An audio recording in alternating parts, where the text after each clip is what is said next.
I never thought I'd be standing at my father's grave, watching my sister hold hands with the man I was supposed to marry. The man who had promised me forever, just 3 months before. But that wasn't even the most shocking part of that day. When Mr. Turner read my father's will later that afternoon, the room went so silent you could hear the antique grandfather clock ticking from the hallway. My sister's smug smile disappeared as quickly as my tears. Sometimes life has a way of delivering justice when you least expect it. But I'm getting ahead of myself.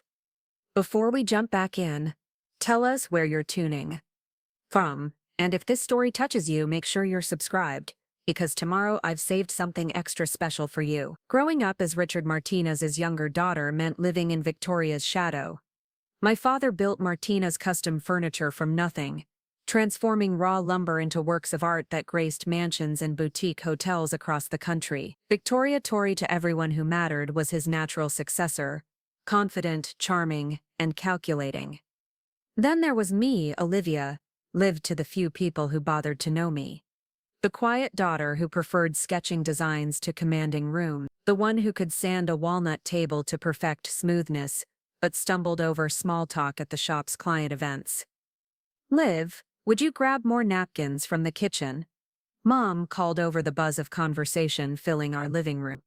Victoria's showing the Westerfields her portfolio for their lake house project. I glanced across the room where Tori held court, her sleek black dress and perfect posture making her look like she belonged in the pages of Architectural Digest. Nathan, my boyfriend of 7 years, stood beside her, smiling as she gestured dramatically, describing whatever vision she had for the Westerfields vacation home. "Sure, Mom," I replied, slipping away from the quarterly Martinez custom furniture client mixer I'd helped organize, but would receive no credit for. In the kitchen, I took a moment to breathe. These events always left me feeling hollow, invisible despite the hours I'd put into making them successful. I gathered the linen napkins Mom insisted on using, smoothing the creases with my fingers. "Need some help?" Nathan appeared in the doorway, his familiar presence instantly calming the anxious flutter in my chest. His dark curls were neatly trimmed for the event, his blue eyes crinkling at the corners as he smiled at me. "My hero," I said, passing him half the stack, rescued from napkin duty. "No, or more like rescuing myself. If I have to hear about the revolutionary integration of bespoke furnishings with lakeside aesthetics one more time." He rolled his eyes, mimicking Tori's affected client voice. I laughed, the tension in my shoulders easing. This was why I loved him, 7 years together, and he still knew exactly when I needed rescuing from family functions. "She's just doing her job," I said, though we both knew Tori's performance was as much about overshadowing me as it was about impressing clients. "Your designs for the Westerfield project were better," Nathan said quietly, brushing a strand of hair from my face. "More authentic to the space." I shrugged. Dad already decided. "Tori's vision is more marketable." "You mean flashier, less timeless." Nathan frowned. "You should fight for your concepts more, Liv. Your father would appreciate your perspective if you just spoke up." If only it were that simple. 28 years of family dynamics couldn't be solved by speaking up. Before I could respond, the kitchen door swung open. "There you are," Tori said, her smile tight as she looked between us. "Dad's looking for those napkins, Liv." "And Nathan," Howard was asking about the sustainability presentation for next week's board meeting. Nathan squeezed my hand before following my sister out, saying over his shoulder, "Don't hide too long." I watched them go, noticing how Tori placed her hand on Nathan's arm as they navigated through the doorway. It was nothing, a casual touch between my sister and the man who had proposed to me under the willow trees at the park last month. A vintage ring now nestled on my finger. Nothing to worry about. That's what I told myself anyway. "He's going to love it," Maya assured me, taking another sip of her latte as we sat in our corner of Lighthouse Cafe 3 weeks later. "It's gorgeous, Liv." I rotated the leather-bound portfolio on the table between us. Inside were my designs for Nathan's anniversary gift, custom shelving for his book collection, with hidden compartments for his most treasured first editions. 7 years together deserved something special, something that spoke to how well I knew him, I hope so. Dad finally agreed to let me use the shop after hours to build it. I tapped my fingers nervously on the table. It's the first time he's trusted me with a project without supervision. Maya raised an eyebrow. You've been working wood since you were 12. Your father needs to recognize your talent. Baby steps, I said, closing the portfolio. Speaking of steps, I applied for the Westridge Design Fellowship. In Seattle. Maya's eyes widened. Seattle? That's far. It's prestigious. Life-changing. And Dr. Chen thinks I have a real shot. I hadn't told anyone about the application, except Maya and my mentor, Dr. Gabrielle Chen, who ran the design program at the community college, where I worked in administration. Does Nathan know? I looked down at my coffee. Not yet. I don't want to get his hopes up. Or mine. The odds are, don't start with the odds. Maya cut in. You're brilliant. Your work deserves recognition. My phone buzzed with a text from Nathan. Running late tonight. Meeting with Tori about the sustainability pitch dragging on. Rain check on dinner. I tried to ignore the prickle of unease. Third rain check this month. Everything okay? Maya asked, watching my expression. Fine. Nathan's working late with Tori again. I pocketed my phone. The big sustainability pitch for Sierra Hotels. Again? Isn't that your father's project? Maya's tone was carefully neutral, but I caught the concern in her eyes. Dad's been having those dizzy spells. Doctor wants him to delegate more. I traced the rim of my mug, and Tori volunteered to take lead. She asked for Nathan specifically to help. Maya reached across the table, squeezing my hand. How are the wedding plans coming? Slowly. The truth was, they weren't coming along at all. Every time I brought up venue options or dates, Nathan seemed distracted, distant. We're thinking next fall maybe. A year away. You've been together 7 years, Liv. Maya gave me a searching look. Everything good with you two? Of course, I said quickly. Too quickly. Just busy with work, the business. You know how it is. But as we gathered our things to leave, I couldn't shake the feeling that something was shifting beneath my feet.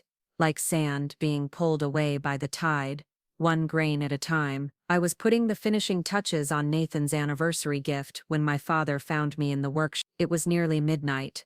The only sounds the scrape of fine grit sandpaper against wood, and the occasional creak of the old building settling. You've got a good eye, Dad said, startling me. He stood in the doorway, looking smaller somehow than the towering figure of my childhood. His silver hair caught the workshop lights, and the lines around his eyes seemed deeper than they had been even a month ago. Thanks, I said, surprised by the compliment. Just some shelving. Dad moved closer, running his fingers along the curves I'd carved into the walnut. Not just shelving. This is craftsmanship. The way you've married function with these design elements. He traced the hidden latch for one of the secret compartments. Clever. Something warm unfurled in my chest. 7 simple words. You've got a good eye. Shouldn't have meant so much, but coming from Richard Martinez, they were rare gold. It's for Nathan, I explained. Our anniversary. Dad nodded, then surprised me by pulling up a stool. I saw your designs for the Westerfield project. I stiffened. I know you went with Tori's concept. It's fine. Her design will sell. Yours. He hesitated.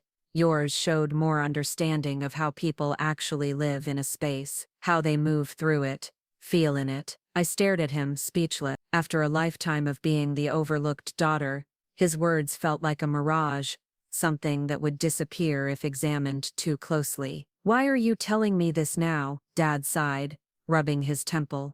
The doctor ran some tests. Results weren't what we hoped. The sandpaper fell from my fingers. What does that mean?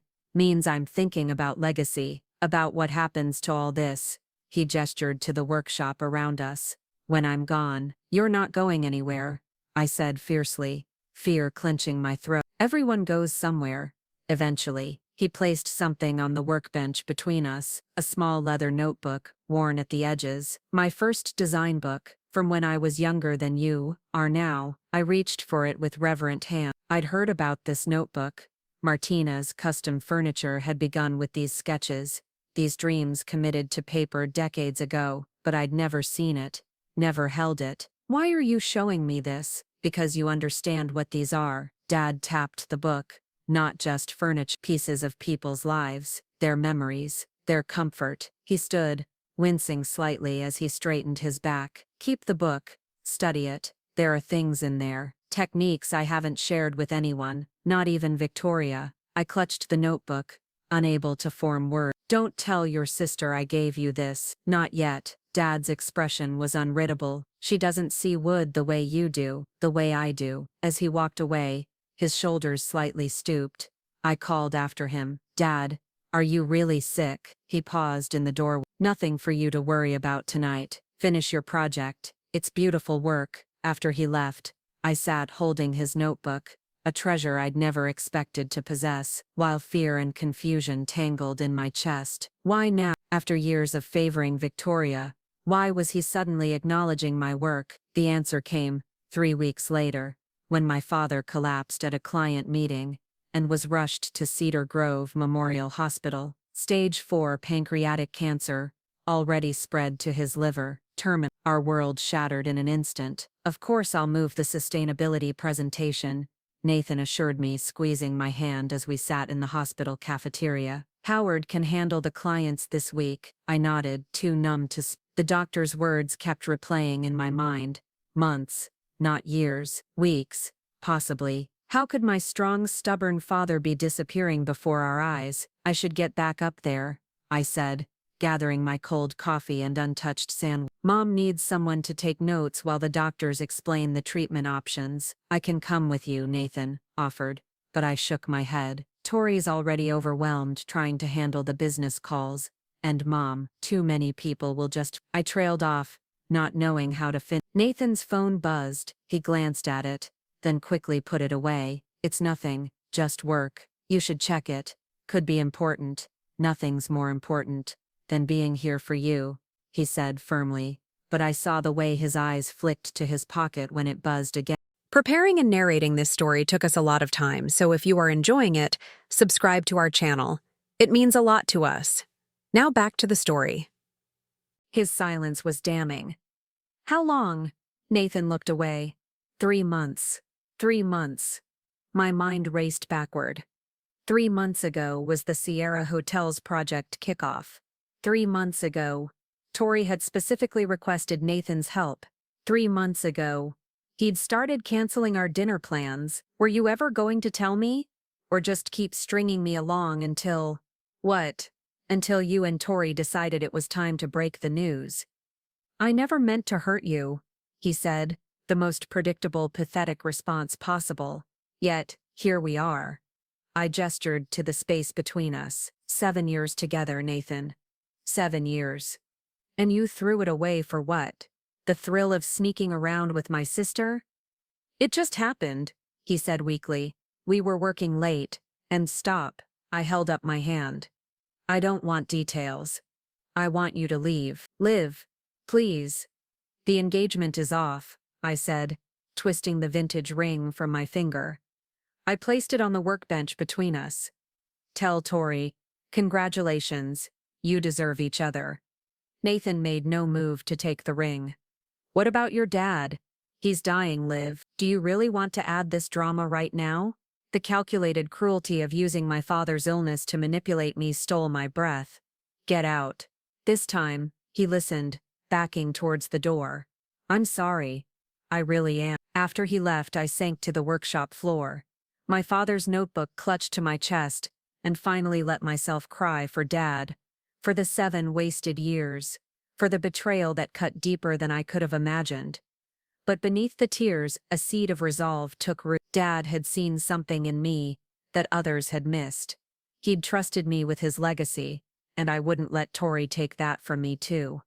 My father died on a Tuesday morning, slipping away peacefully with Mom holding one hand and me the other. Tori arrived 10 minutes too late, bursting into the hospital room in designer heels and a tailored black dress, as if she'd dressed for his death before it happened.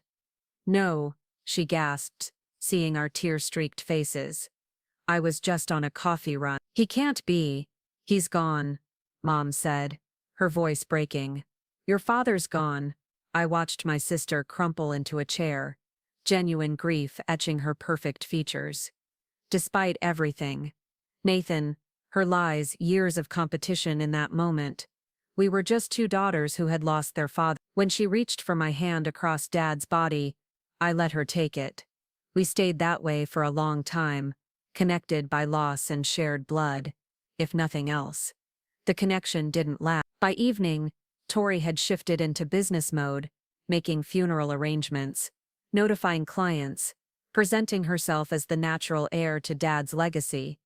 I noticed she avoided being alone with me, always keeping Mom or a staff member between us. Nathan was conspicuously absent from the funeral preparations.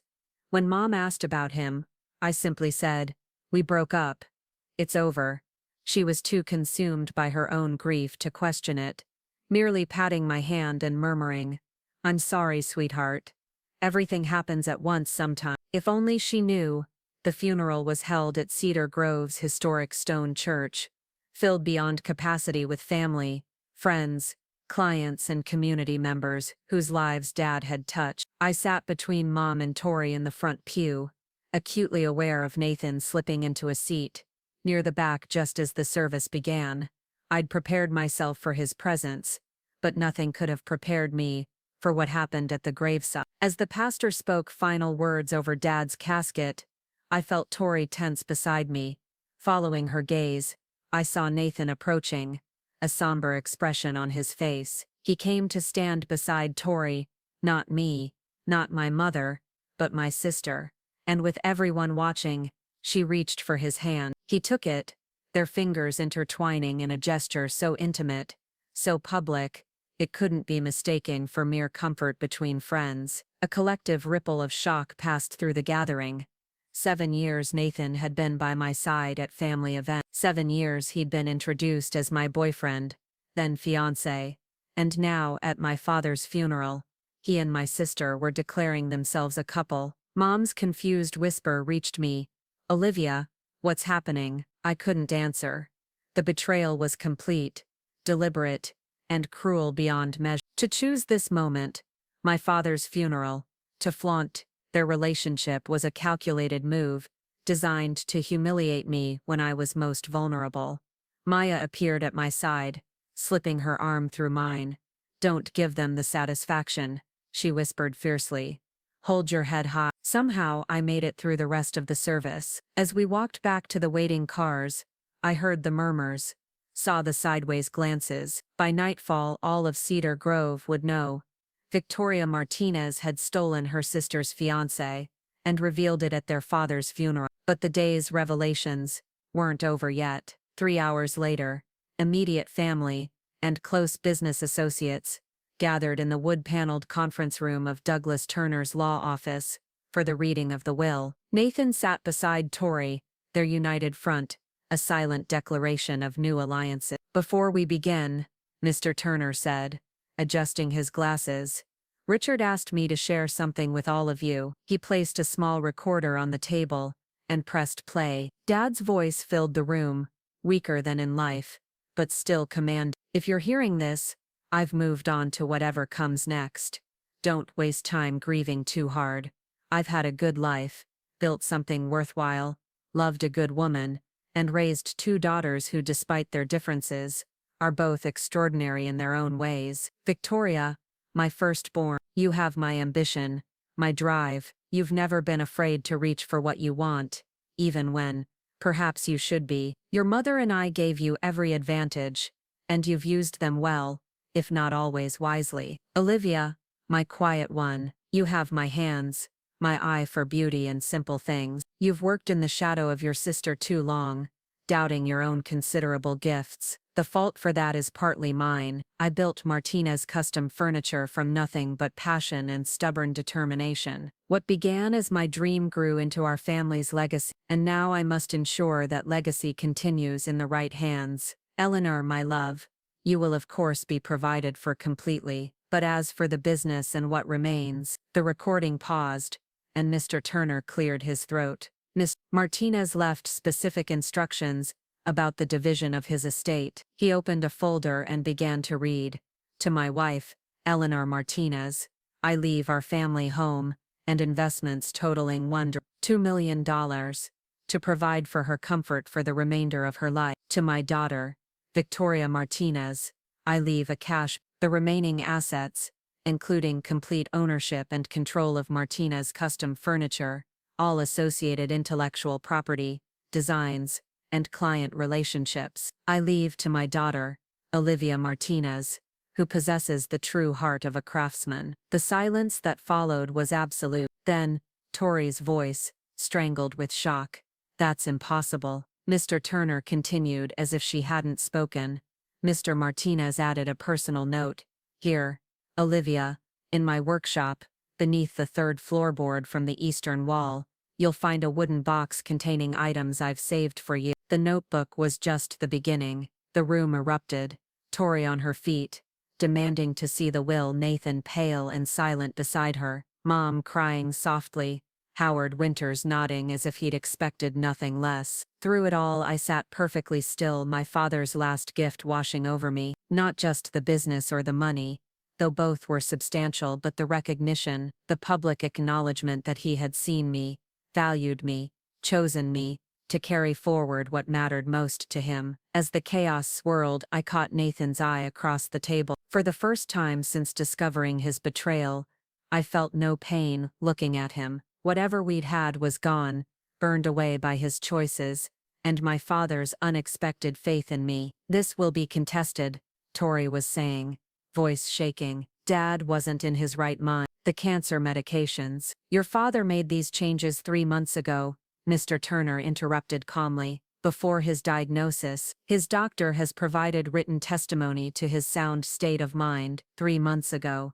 the same time Nathan and Tori's affair began, had Dad somehow known? Had he seen something in his favored daughter that finally opened his eyes? I think, I said, standing slowly, we've all had enough revelations for one day. Mr. Turner, thank you for your time. Mom, would you like me to drive you home? Tori blocked my path to the door. You can't possibly run the business. You've never even managed a project on your own. I met her gaze, steadily. Dad disagreed, and it's my company now. Liv, Nathan stepped forward, his expression conciliatory. Maybe we should all take some time to process this. I'm sure we can work something out that benefits everyone. The audacity to betray me, humiliate me at my father's funeral, and then position himself as a reasonable mediator was breathtaking. There's nothing to work out, I said, loud enough for everyone to hear. Victoria gets her money, I get the business, and you, Nathan, get exactly what you chose. A woman who values ambition over loyalty, and image over substance. I wish you both every happiness you deserve. Without waiting for a response, I took my mother's arm and led her from the room, Maya following close behind. Outside, the late afternoon sun cast long shadows across the law office steps. He left it all to you, Mom, murmured, sounding dazed.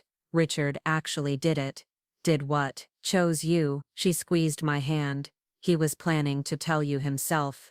Before he got sick, he said it was time to right an old wrong. In the car as Maya drove us home, I looked back at the law office, where Tori and Nathan still remained. My sister had taken what she thought I valued most, Nathan, but my father had given me what truly mattered, his trust, his legacy, and finally, the key to my own future. That night I went to the workshop alone, and found the loose floorboard my father had mentioned. Beneath it, exactly as he'd described, was a wooden box inlaid with mother of pearl. Dad built this company on creating furniture with soul, pieces that tell a story and become part of a family's history. This design, it's all surface, no depth. It's a hotel, Liv. They don't want soul, they want style. Consistency, brand, identity. Even hotels have stories, I insisted, remembering something Dad had taught me. The best ones make guests feel like they're part of something authentic, not just sleeping in another interchangeable luxury box. Tori's frustration was palpable. We've spent months on this. Nathan and I have poured everything into making this perfect. You can't just throw it away because it doesn't meet your arbitrary standard of soul. I flinched at Nathan's name, but pressed on. I'm not throwing it away. The overall concept worked, but we need to bring more Martina's identity to it. I opened Dad's flash drive, pulling up the designs I'd discovered that morning. Innovative wood-bending techniques he'd been developing. Ways to reveal the natural grain and character of the wood while creating contemporary form. "Look at this," I said, showing her a particular joint system. "We could incorporate these elements into your design. Keep the luxury aesthetic but add unexpected details that showcase true craftsmanship. Features guests might not notice at first, but would discover over time." For a moment, professional curiosity overcame her animosity.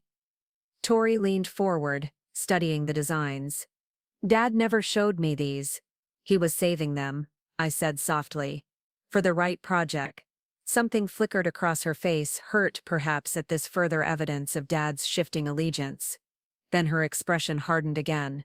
"Fine, make your adjustment. But if we lose this contract because you're chasing some idealistic notion of furniture with soul, the responsibility is entirely yours." "Agreed," I said. "Now, about tomorrow's presentation. I'm doing it." Tori interrupted. "I've spent months building rapport with their team. They expect me." I considered arguing but realized she was right. Disrupting the client relationship now could jeopardize everything. Besides, I needed time to integrate my ideas into her presentation. "All right," I conceded. "You'll lead the presentation, but I'll attend as CEO, and the design modifications are non-negotiable." She gathered her materials, clearly surprised by my compromise. "I'll need your changes by 8 a.m. to incorporate them. You'll have them by midnight." After she left, I texted Maya to cancel our dinner plans, ordered takeout to the office, and settled in for a long night of design work. This was my chance to prove to Tori, to the employees, to myself that Dad had made the right choice. Hours into detailed revisions, the office door opened, startling me. Nathan stood there, hesitant, holding a cardboard tray with 2 coffee cups. "You missed dinner," he said, setting one cup on the desk. "I thought you might need caffeine." I stared at him, this man I'd planned to marry, now a stranger wearing a familiar face. "What are you doing here?" "Tori told me about the design changes. I thought I might help." He gestured to the computer. "I know how she thinks. What she'll fight for versus what she'll compromise on." "And you thought I'd want your help?" I couldn't keep the incredulity from my voice. He had the grace to look ashamed. "I know it's awkward." "Awkward? Nathan, you cheated on me with my sister after 7 years together. Humiliated me at my father's funeral, and now you think we can work together like nothing happened." "Not like nothing happened," he clarified, "but professionally, for the good of the company." I laughed, the sound brittle even to my own ears. "Get out. Liv. Please, I know I hurt you. You have no idea what you did to me," I said quietly. 7 years, Nathan. 7 years of my life invested in someone who threw it all away for what? A fling with my sister. Was she worth it? His silence told me everything. "That's what I thought," I said, turning back to my computer. "Please leave." "It wasn't just a fling," he said finally. "I love her, Liv." The words hit like a physical blow. "Love," I repeat. "You love the woman who's spent her entire life trying to outshine me, control me, take what's mine. She's not who you think she is," he insisted. "There are sides to Tori you've never seen." "Clearly," I replied dryly. "Look, I don't care what you think you feel for my sister. That's your business now. But don't come in here pretending to help me when we both know where your loyalty lies." He ran a hand through his hair, a gesture so familiar it ached. "The Sierra contract is important to everyone who works here, which is why I'm staying up all night to make sure we get it right," I said pointedly. "Goodbye, Nathan." After he left, I sat motionless, trying to process the surreal encounter. 7 years together, and he could walk in with coffee like we were casual acquaintances. 7 years, and he could say "I love her" to my face. I reached for my phone, needing Maya's steadying voice, then stopped myself. This was my company now, my responsibility. I couldn't fall apart over Nathan every time he appeared. Instead, I opened Dad's notebook, finding the letter he'd left me. "Build something beautiful, Liv. Something that lasts." With renewed determination, I returned to the designs, working until dawn transformed the workshop windows from black to gray, to the soft gold of early morning. By 7, I had completed renderings, that preserved Tori's luxury aesthetic while incorporating Dad's innovative techniques and my own sense of narrative into each piece. I emailed the files to Tori, then drove home to shower and change before the presentation. When I returned to the office at 9:30, the conference room was already prepared, samples arranged, digital portfolio loaded, coffee and pastries set out for the clients. Tori stood before the main screen, reviewing the final presentation. She'd incorporated my changes seamlessly, I noted with surprise. Our designs now told a story, the hotel as a maritime journey, each area flowing into the next, with purpose and meaning. You did good work, she admitted grudgingly. The integrated reading lights in the headboards, that was clever. Coming from Tori, this qualified as effusive praise. Thanks. Your original concept was strong. I just added details. Important details. She conceded. The hidden compartments in the desks for tech cables. That's exactly the kind of thoughtful touch Sierra is looking for. For a moment we were just two designers appreciating each other's work, the personal betrayal temporarily set aside in service to the business. Ben Howard appeared at the door. They're here. Everyone ready? Tori smoothed her already perfect hair. Ready. I took a deep breath, adjusting the blazer Maya had insisted I wear. Let's do this. The Sierra Hotels team consisted of 5 people, their CEO, head of operations, brand director, and 2 designers. Tori greeted them with professional warmth, introducing me as our CEO and head of design innovation. I noted the surprise on their face. They'd clearly expected to work with Victoria Martinez, the name they knew, but as the presentation unfolded, their skepticism transformed into genuine interest. Tori was flawless, articulate, knowledgeable, passionate about the design. I contributed details about construction methods and material sourcing, emphasizing the narrative elements that would make their hotel unique. By the time we revealed the final renderings of the guest rooms, featuring beds with integrated hidden storage inspired by ships' cabins and nightstands that incorporated subtle lighting designed to evoke dawn over water, the Sierra team was visibly impressed. This exceeds our expectations,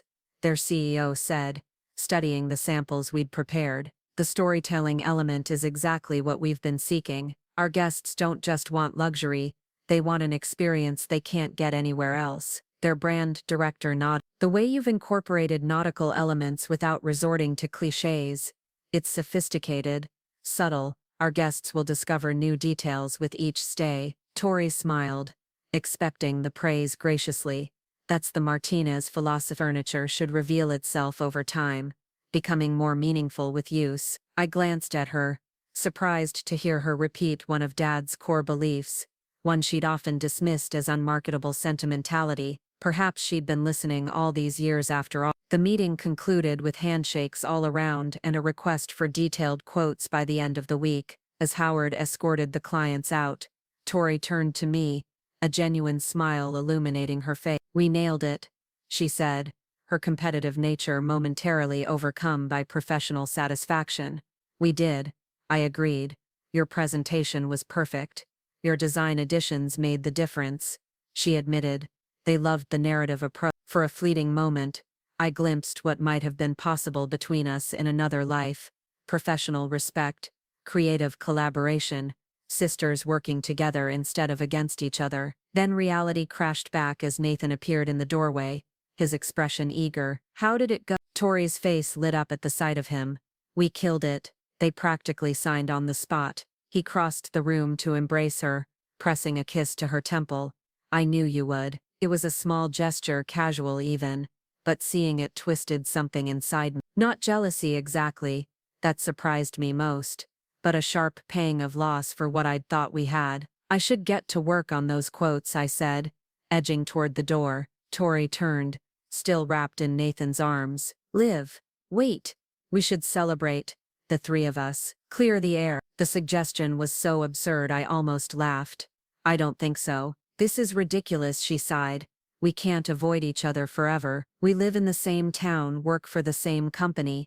You work for me, I corrected. And while I'm willing to collaborate professionally when necessary, I have no interest in pretending we're one big happy family. Nathan frowned. Liv, Be reasonable. What happened between Tori and me isn't something I need to hear about, discuss, or understand. I finished for him. My team will begin detailed production plans for Sierra next week. Bernard, I'll need your input on the teak sourcing for the lobby pieces. Elena, let's review fabric options for the guest suites this afternoon. As the meeting dispersed, I watched my sister seamlessly transition into her new role, confident and purposeful. Whatever personal conflict remained between us, professionally, we'd found a tentative peace. That peace was tested the following Monday when Nathan appeared in my office doorway, a stack of sustainability reports under his arm. Howard said you wanted to review these, he said, hovering at the threshold. I gestured to the chair across from my desk. Just leave them. I'll get to them later. Actually, there are some aspects I should walk you through. He sat down without invitation. The Forest Stewardship Council has new certification requirements that affect our vendors. I sighed, accepting the inevitable. Fine. Make it quick. Nathan spread the reports on my desk, pointing out regulatory changes and their implications for our supply chain. Despite everything, his expertise was undeniable. Dad had hired him 7 years ago specifically for his knowledge of sustainable forestry and ethical sourcing. The very qualities that had first attracted me to him personally as well as professionally. We'll need to audit our Indonesian suppliers by Q3, he concluded. I can handle the process if you approve the budget. Draft a proposal and send it to Howard, I said, keeping my tone neutral. He'll review it with me. Nathan gathered his materials but made no move to leave. Liv, can we talk, really talk, about everything? We have nothing to discuss outside of work. We have 7 years to discuss, he countered. 7 years doesn't just disappear because circumstances changed. Circumstances, I echoed incredulously. Is that what you call falling in love with my sister while engaged to me? He flinched. I deserve that, but I also deserve a chance to explain. Explain what? How you managed to propose to me with a vintage ring I'd admired for years, then start sleeping with my sister 3 months later. What possible explanation could matter? I didn't plan it, he said quietly. You and we were comfortable. Safe. I thought that was enough. Enough for a proposal. I shook my head in disbelief. You asked me to marry you because we were comfortable. I asked you to marry me because it seemed like the next logical step, he admitted. We'd been together 7 years. Everyone expected it. You expected it. His honesty hurt more than evasion would have. And Tori? What's your excuse there? Nathan ran a hand through his hair, a nervous gesture I once found endearing. Working with her on the Sierra project, I saw a different side of her, a passion, an intensity I'd never experienced before. It was like a force of nature. So you couldn't resist, I said flatly. How romantic. I'm not proud of how it happened, he said. We should have been honest with you sooner. The way you found out at the coffee shop, that was wrong. The betrayal was wrong, Nathan. The timing just compounded it. I stood up, needing to end this conversation. Look, we have to work together. I accept that. But I don't need your explanations or apologies. What I need is professional distance. He nodded slowly. I can respect that. But Liv, I hope someday. Don't. I cut him off. Don't talk about someday. Just focus on today, on doing your job, and staying out of my way as much as possible. After he left, I sat staring at the sustainability reports he'd left behind, his words echoing in my mind. Comfortable.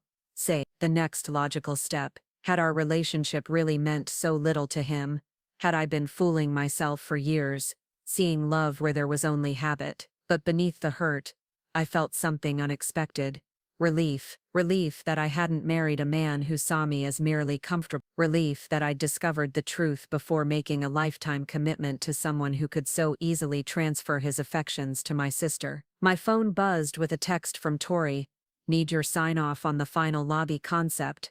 My office when you're free. Work. Focus on work. I gathered the sustainability reports and headed to my sister's office, determined to maintain the professional equilibrium we'd established, whatever personal turmoil lingered beneath. The summer passed in a blur of activity as the Sierra Hotels project moved from design to production. Tori threw herself into the creative process, working alongside the craftsmen in a way I'd never seen before. Without the pressure of running the entire business, she seemed to rediscover the joy of pure design. I divided my time between learning the financial aspects from Howard, visiting suppliers with Nathan, awkward but necessary, and developing my own small design projects on the side. The pocket watch Dad had left me became a talisman of sorts, accompanying me to important meetings in the vintage leather pouch he'd kept it in. One evening, working late in the quiet workshop, I discovered the hidden compartment in the watch that Dad had mentioned in his letter. Inside was a tiny handwritten note: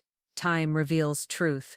Trust yours, Olivia." Mom began coming to the workshop occasionally, sitting quietly with her knitting while I sketched or worked with the craftsmen. We rarely spoke about Dad or Tori or the inheritance, but her presence felt like silent support. "You remind me of him," she said one afternoon, watching me sand a table edge to perfect a smoothness. "That focus, the way you lose yourself in the wood." "I always thought Tori was the one who took after him," I replied, surprised. Mom smiled sadly.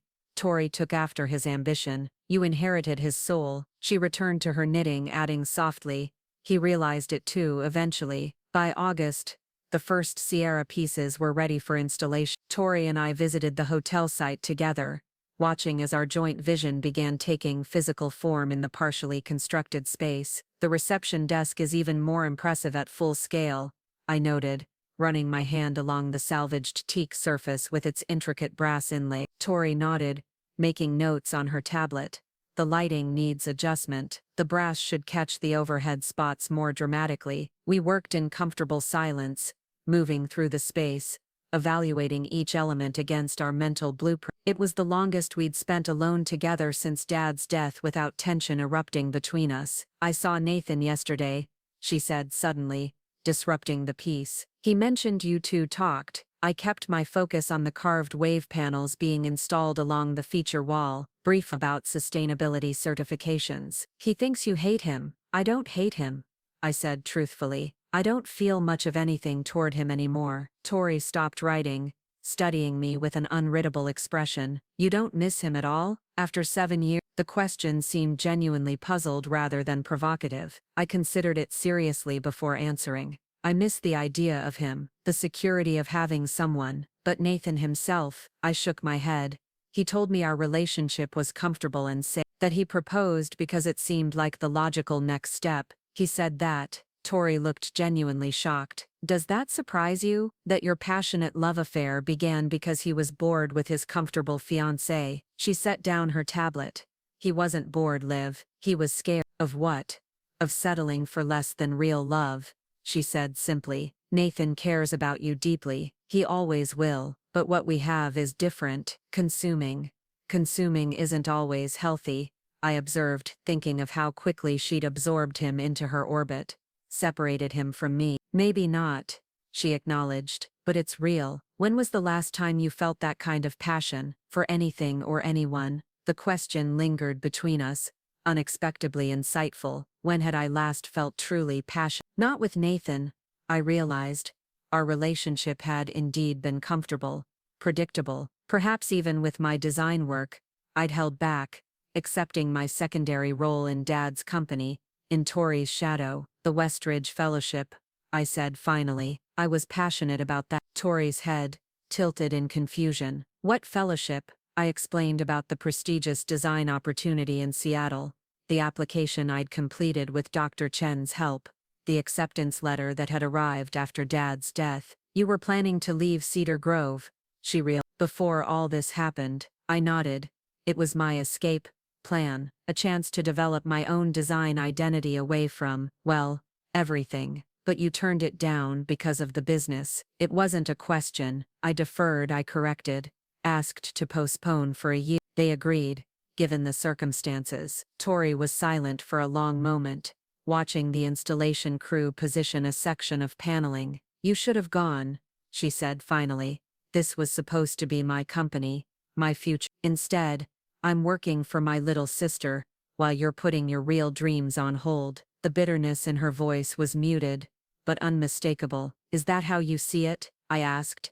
"Like I stole your future?" Didn't you? She met my gaze direct. Maybe not intentionally, but the result is the same. Dad changed his mind, gave you everything, and now I'm supposed to be grateful for a position in my own family's company. Our family's company, I corrected. And yes, Dad changed his mind. But ask yourself why, Tori. What did he see in those last months that made him reconsider everything he'd always assumed? She looked away, unwilling or unable to engage with the question. It doesn't matter now. What's done is done, but it did matter. It mattered enormously that Tori still couldn't see what Dad had finally recognized, that her vision for Martina's furniture had always been about elevating herself, while mine was about honoring the legacy of craftsmanship he'd built. The fellowship is still there, I said, changing. Julia doesn't expect an answer immediately. As I turned to leave, Tori called after me. Liv, does Nathan know about this? The question caught me off guard. No. Why would he? Because his sustainability expertise would be valuable to the apprenticeship program, she said evenly. And because despite everything, he cares about your success. I kept my expression neutral. If we move forward with the partnership, all staffing decisions will be yours to make while I'm in Seattle, including Nathan's role. Walking back to my office, I considered Tori's reaction. She hadn't rejected the idea outright, which was promising, but her mention of Nathan troubled me. If we did create this partnership, I'd be entrusting half my father's legacy to the sister who had betrayed me and the man who had broken my heart. Could I truly separate personal history from professional potential? Maya was waiting in my office, perched on the edge of my desk with barely contained excitement. Well, how did it go with the Westridge director? Don't leave out a single detail. I shared everything. Julia's connection to Dad, the proposed partnership, Tori's measured response. Maya listened intently, asking occasional questions about logistics and timelines. It's perfect, she declared, when I finished. You get to pursue your design dreams without abandoning the business. Tori gets the operational control she craves without stealing your inheritance. And Cedar Grove gets an infusion of creative energy through the apprenticeship program. If Tori agrees, I reminded her, and if I can trust her to honor Dad's vision while I'm gone. Maya tilted her head thoughtfully. Do you think she wouldn't? I don't know, I admitted. 3 months ago I would have said absolutely not. But lately, since the Sierra project, she's more focused on the work itself than on proving something. People can change, Maya offered. Especially when they're no longer in competition for the same prize. What do you mean? Think about it, she explained. Your entire lives, you and Tori were competing for your father's approval, for recognition, for a place in the family business. Now that's settled. You own the company. She has a defined role. Maybe, without that constant competition, she can finally focus on creation rather than comparison. I considered Maya's perspective, remembering how Tori had worked alongside the craftsmen on the Sierra pieces, genuinely engaged with the materials and techniques, rather than just the final product. Perhaps there was truth to Maya's theory. And what about Nathan? I asked, voicing my lingering concern. If I do this, I'll be seeing him every time I'm back in Cedar Grove, working with him on the apprenticeship program. Maya's expression softened. Does that still hurt, seeing him? I thought carefully before answering. Not in the way it did. I don't miss him, exactly, but I miss who I thought he was, who we were together. 7 years is a long time, she acknowledged. But maybe this is your chance to redefine that relationship too, not as lovers or even friends, but as professional colleagues who share a common goal. That sounds very mature and evolved, I noted dryly. Maya laughed. Hey, I didn't say it would be easy.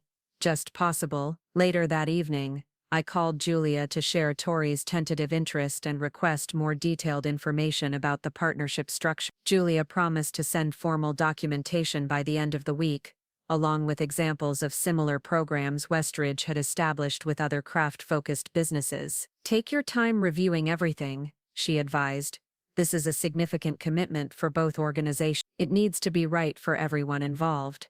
After we hung up, I found myself drawn to Dad's workshop. The main production floor was quiet at this hour, but light spilled from beneath the door of the small private studio Dad had maintained for experimental projects. I hesitated, then pushed the door open. Nathan looked up from the workbench, surprise flickering across his face. "Liv. Sorry, I didn't realize anyone was still here." He was surrounded by wood samples and technical diagrams, clearly deep in research mode. Since our awkward conversation about the sustainability reports, we'd maintained careful professional distance, interacting only when necessary for business purposes. "What are you working on?"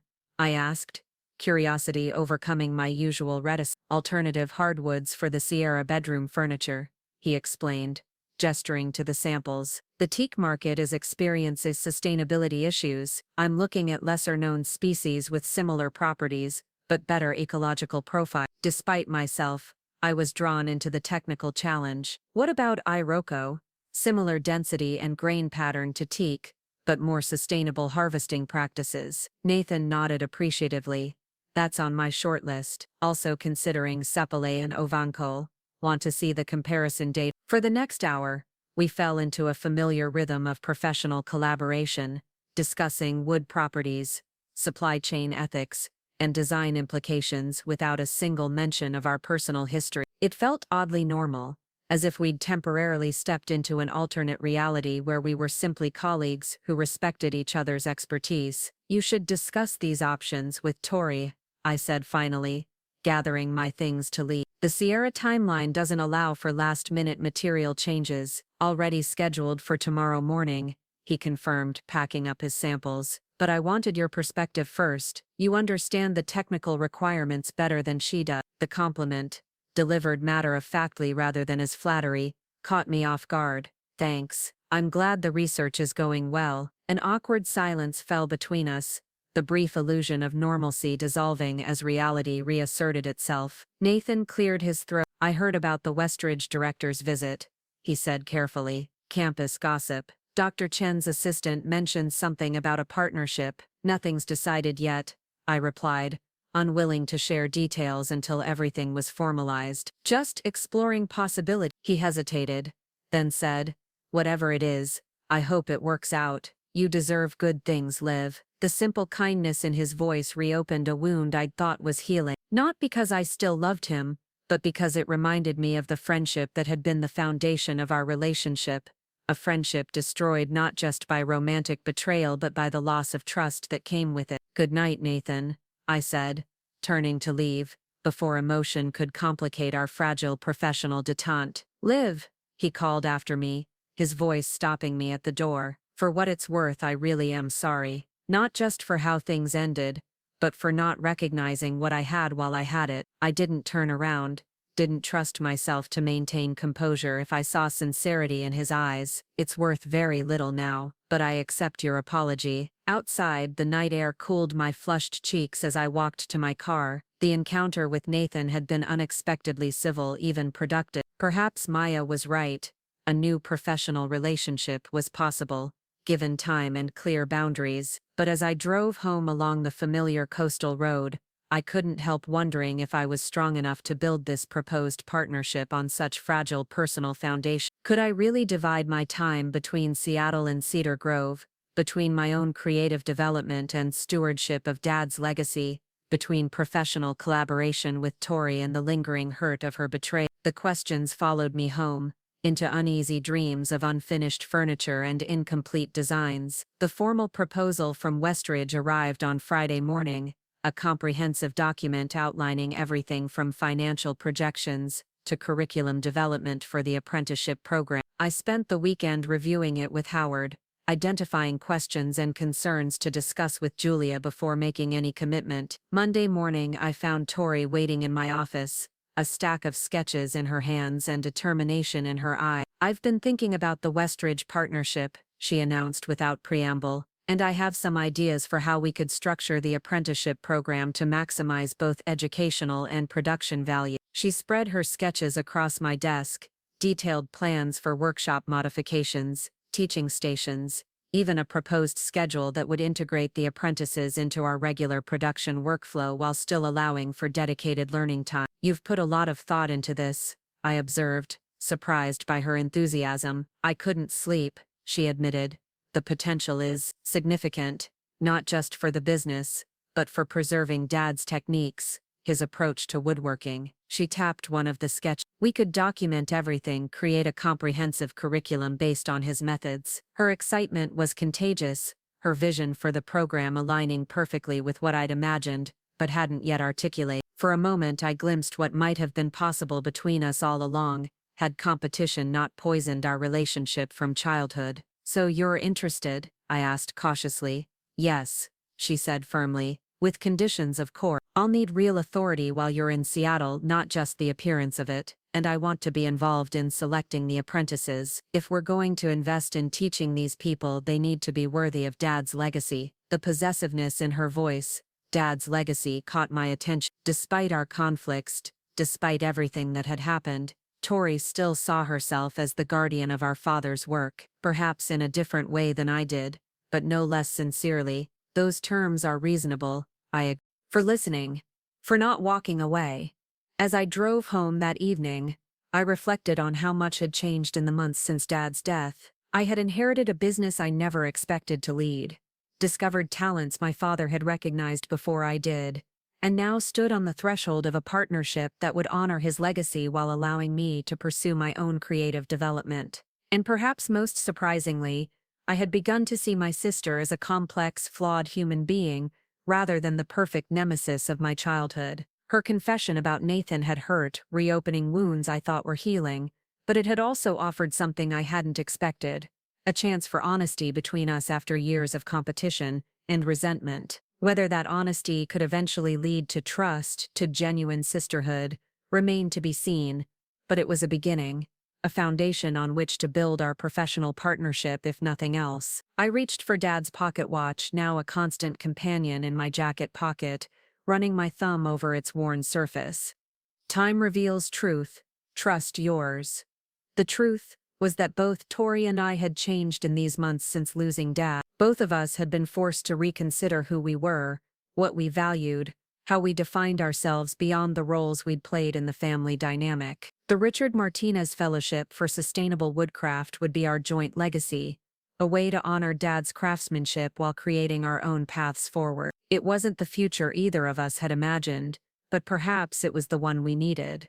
A chance to build something together instead of tearing each other down. As Cedar Grove's harbor lights came into view, I felt a sense of possibility I hadn't experienced since reading the Westridge acceptance letter months ago. The path forward wasn't clear of obstacles. Tori's confession had ensured that, but it was a path with purpose, with meaning beyond mere survival or escape. Tomorrow would bring contracts to sign, plans to finalize, a future to begin building. But tonight, driving along the familiar coastal road with the pocket watch in my hand and Dad's legacy in my heart, I allowed myself to believe that something good could emerge from all the loss and betrayal, something Dad would have been proud to see his daughters create together. The Richard Martinez Fellowship for Sustainable Woodcraft became official on a crisp October morning, with contracts signed in the same conference room where I'd first presented my modifications to Tori's Sierra designs. Julia beamed as we exchanged signed copies, her enthusiasm infectious. "This is just the beginning," she promised, shaking hands with our team.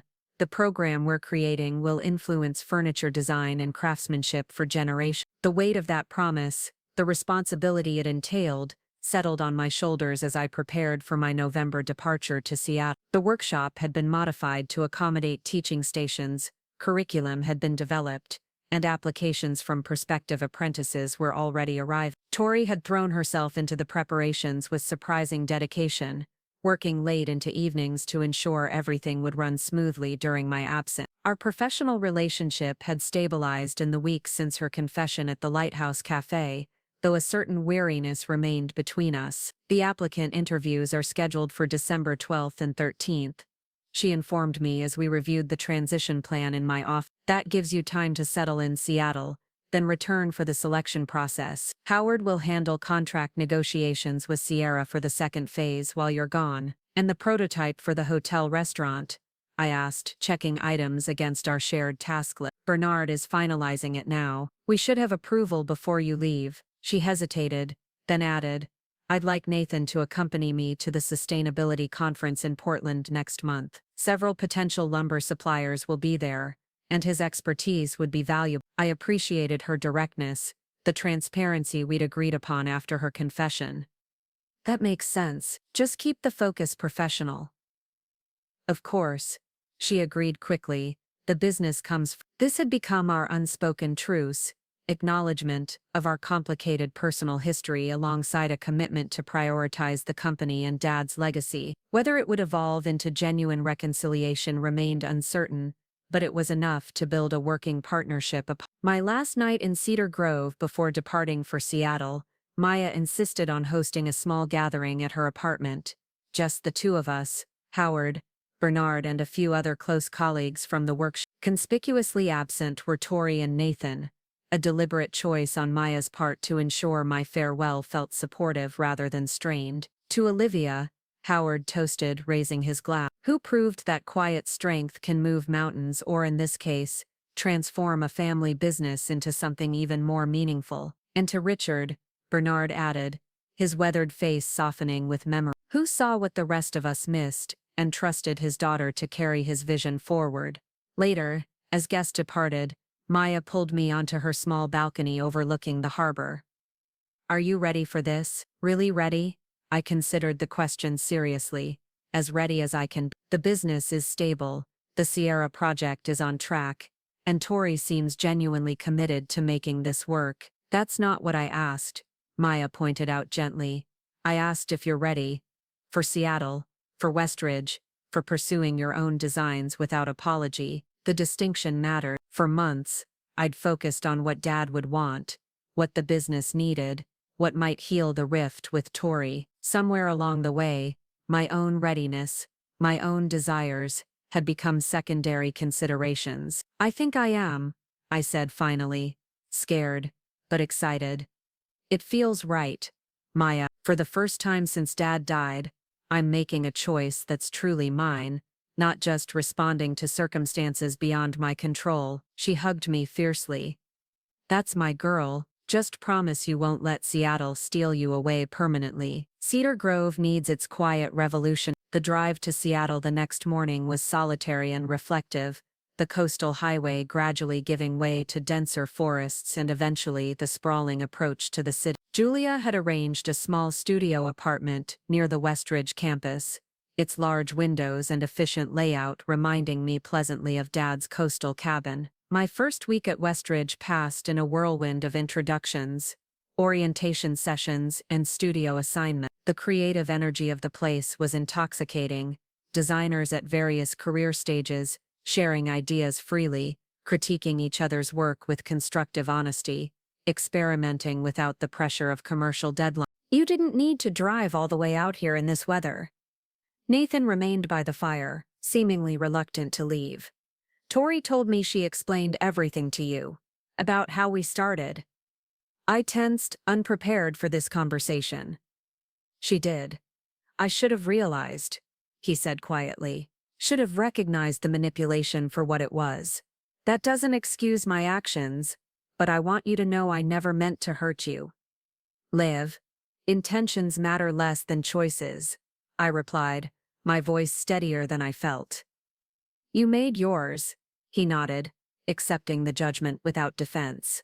For what it's worth, I ended things with Tori last week, completely this time. The information shouldn't have affected me, yet something shifted in my chest, not hope or rekindled feeling, but perhaps the final release of something long held. I'm sorry it didn't work out, don't be, he said, echoing Tori's words from our phone conversation. It was necessary, neither of us could move forward with that beginning between us. He moved toward the door. I should go. Let you get back to your work. Nathan, I called as he reached for the handle. Are you still planning to be part of the fellowship program? Your sustainability curriculum is important to its success. He turned, surprise evident in his expression. If you want me to be, I assumed after everything. The program is bigger than our personal history, I said firmly. Dad's legacy deserves our best efforts regardless of the past. Relief crossed his face. Then yes, I'm still in. Thank you, Liv. After he left, I returned to my sketching, but my mind kept circling back to the brief conversation.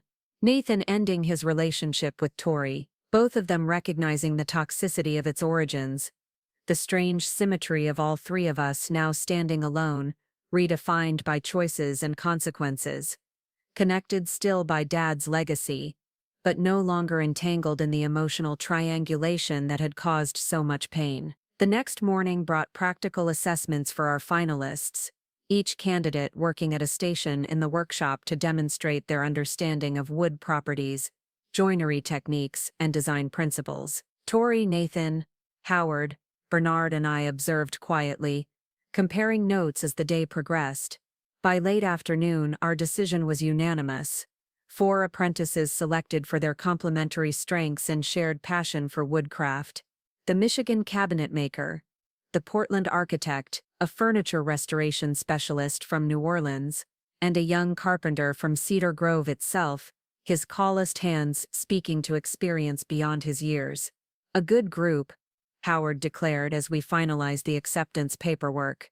Richard would approve. They each bring something different, Tori agreed. But they all understand the soul of the wood. That's what matters most. Her use of Dad's phrase, the soul of the wood, caught my attention. It was something she'd once dismissed as unmarketable sentimentality, yet now she spoke it with genuine conviction. We celebrated the selections with a quiet dinner at Harbor House, just our core team, me, Tori, Howard, Nathan, and Bernard. The inevitable awkwardness between Tori and Nathan was palpable but contained, both maintaining professional courtesy for the sake of the program. January 15th, Howard confirmed as we reviewed next steps over dessert. The apprentices arrive, and the Richard Martinez Fellowship officially begins, which means publicity, Tori added. Julia's team at Westridge is coordinating with local press in both Seattle and Cedar Grove. This is the first program of its kind in the region. It's generating significant interest in the design community, and the first Sierra installation is complete, Nathan reported. Initial guest feedback is overwhelmingly positive. The craftsmanship details are specifically mentioned in several reviews. Pride warmed me as I listened to these updates. Pride in what we'd accomplished together despite the personal complications. Pride in how Dad's vision had not just survived but evolved into something even more meaningful. My return to Seattle the following day was bittersweet. The month ahead, my last as a full-time resident before the fellowship program would require my presence in Cedar Grove. I'd grown attached to my simple apartment, to the creative community at Westridge, to the freedom of focusing solely on design without administrative responsibilities. Julia noticed my contemplative mood during our weekly review session. Second thoughts about the partnership, the program. Not at all, I assured her, just realizing how quickly time has passed. How much has changed in less than a year. She nodded, understanding. Life rarely follows the paths we expect. Sometimes the detours lead to better destinations than we could have planned. Philosophical today, I observed with a smile. Hazard of age, she replied. You gain perspective if nothing else. Your father understood that too. He told me once that his greatest regret was allowing success to overshadow purpose for too many years. When did he say that? I asked, surprised. Last spring when he called about your fellowship application. He was proud of you, Olivia. Not just for your talent, but for your courage in charting your own course. The revelation that Dad had discussed me with Julia months before his diagnosis, before the changed will, before everything unraveled, settled something restless within me. His choice to leave me the business hadn't been a last-minute decision or a punishment for Tori. It had been the culmination of a longer reassessment, a recognition of what each of his daughters truly needed. The month passed quickly, my time divided between completing pieces for the Westridge exhibition and finalizing curriculum details for the fellowship program. Julia arranged a small farewell gathering before my departure, my fellow designers offering genuine appreciation for the practical knowledge I'd shared during my residency. You've made a lasting impression here, Julia told me as we said goodbye. The door remains open whenever you need creative space away from business responsibilities. Returning to Cedar Grove in January felt different from my brief December visit, less like stepping back into the past, and more like moving forward into a new chapter. The workshop hummed with anticipation as we prepared for the apprentice's arrival. Teaching stations finalized, materials organized, schedules coordinated between Seattle and Cedar Grove. Tori had maintained the business flawlessly during my absence, securing 2 new client contracts and finalizing the second phase of the Sierra installation. Whatever personal turmoil she'd experienced following her breakup with Nathan remained carefully compartmentalized, her professional focus unwavering. "The press is confirmed for the opening ceremony," she informed me as we walked through the modified workshop space. "Local television, design blogs, even that furniture quarterly Dad always respected." "Nervous?" I asked, noticing the slight tension in her posture. "A little," she admitted. "This is bigger than anything we've done before. More visible. More significant for the industry." "We're ready," I assured her. "The curriculum is solid, the apprentices are talented, and the Martinez-Westridge partnership has Julia's full support."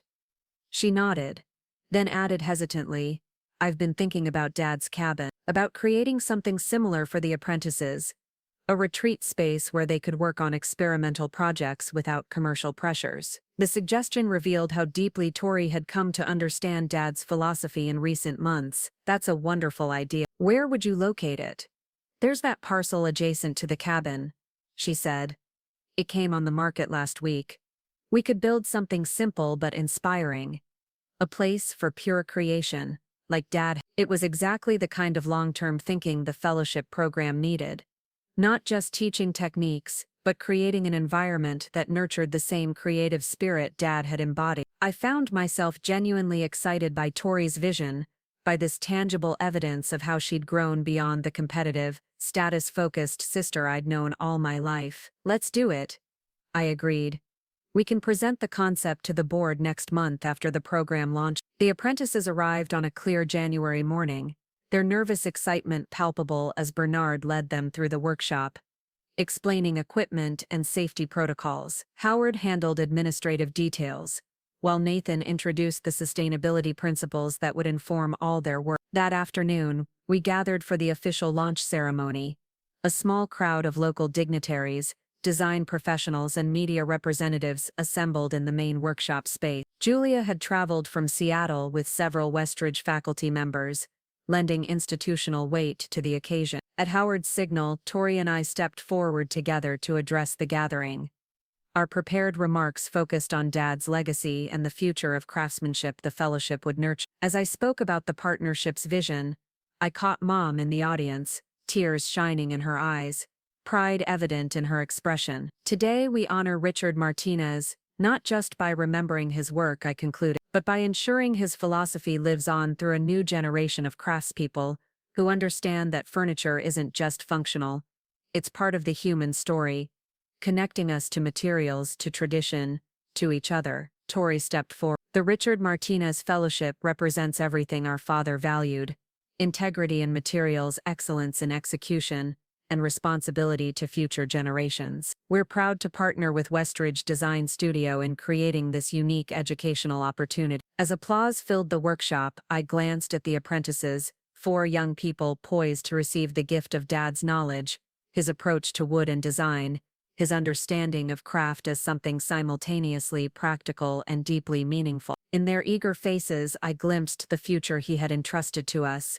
a legacy extending beyond family to embrace a wider community of creators. The crowd dispersed gradually, moving to the reception area Howard had arranged in the design studio. I found myself momentarily alone near Dad's old workbench, now repurposed as a teaching station, where Bernard would demonstrate joinery techniques. "He would be proud," Mom said, appearing beside me, her hand warm on my arm, "not just of the fellowship, but of you and Victoria. How you found a way forward together." I covered her hand with mine.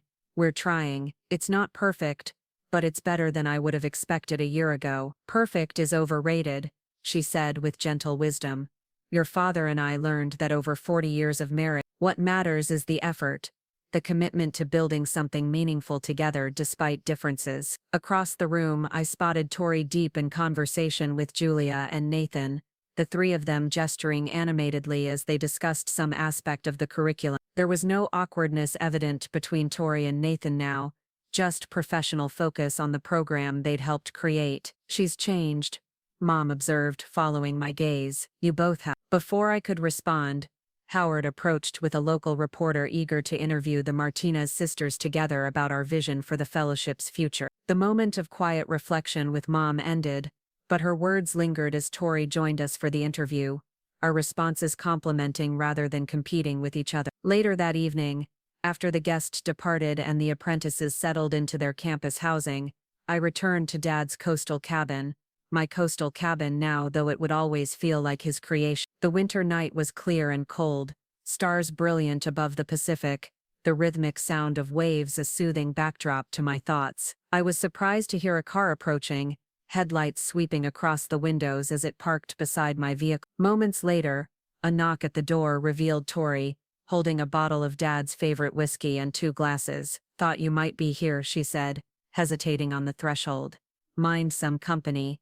It's been a day." I stepped back, welcoming her into the warm cabin. She'd never visited before, I realized. Dad's private retreat had remained closed to her even as he'd begun sharing it with me in those final months. "It's beautiful," she said, looking around with genuine appreciation. "So, essentially, Dad, every detail considered, nothing wasted or superfluous." I poured the whiskey while she explored, her fingers tracing the tools arranged on the wall, the sketches pinned beside the work table, the simple furniture Dad had crafted specifically for this space. "To the Richard Martinez Fellowship," I proposed, handing her a glass. "And to Dad," she echoed, the crystal tinkling softly as we toasted. We settled in comfortable chairs before the wood stove, the fire casting dancing shadows across the cabin's cedar walls. Neither of us spoke immediately, the silence companionable rather than strained. "I never understood before," Tori said finally, gazing into her whiskey, "why he chose you.